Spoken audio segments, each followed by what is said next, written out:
Hi, I'm Holly Kittle, and this is my informative presentation. I am a server, so I get asked the question, what do you do? Tell me about yourself, a lot. And I always tell them about myself, tell them what I do, but I use it in a presented self that I have chosen that I want my customers to view me as. And I do that by maintaining my face and using my face work. Understanding and applying presenting self in face work is a crucial skill people need to fully understand in order to have a successful personal and professional life. I'll talk about the terms, talk about how they relate, talk about their importance, and then tell you a couple of ways that you can apply them to your personal life and how you can apply them to your professional life. The definition of presenting self, according to Understanding Human Communication, our textbook, is the image a person presents to others. In other words, how you want others to view you. It can be different or it can be identical to the way that you view yourself. Face work slash face is the identity one puts on to maintain a socially accepted view. They are our verbal and nonverbal cues that help maintain face. The relationship about these two, you cannot have one without the other. You present yourself by the word with the use of face work. If you don't know how you want to present yourself, then you won't know what face work to use with it. Therefore, you can't do one without the other. What we seek to present ourselves versus how we actually present ourselves is also how face work relates to that. An interesting article that I had read on the Communication and Mass Media Complete database that I had used called Accessing Identity Through Facework, a case study of historical courtroom disorder.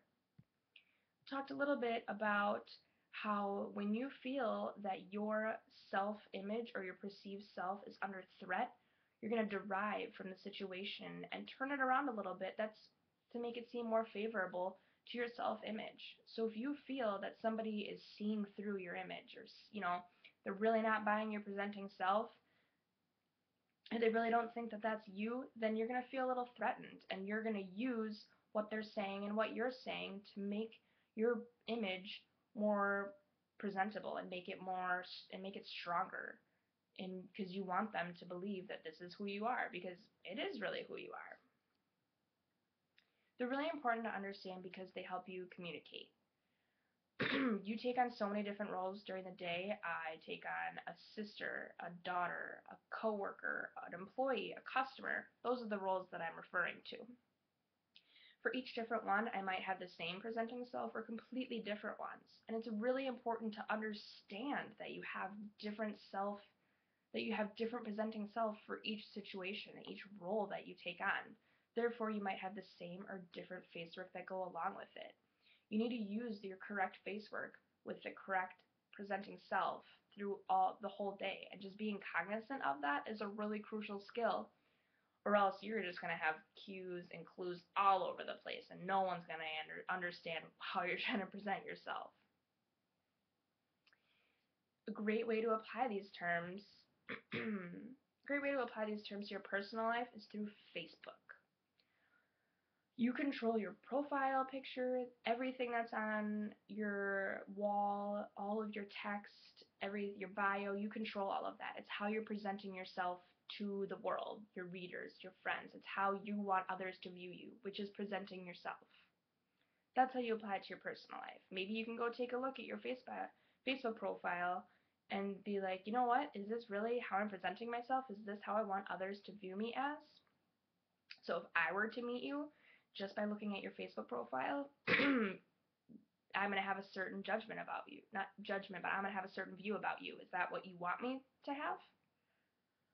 A way to apply this to professional life is how I do it. I'm a server, so I always have my go-to speech that I do. I go to school, I work here, I do this in my free time. That's the presenting self that I present to my customers. Pardon me.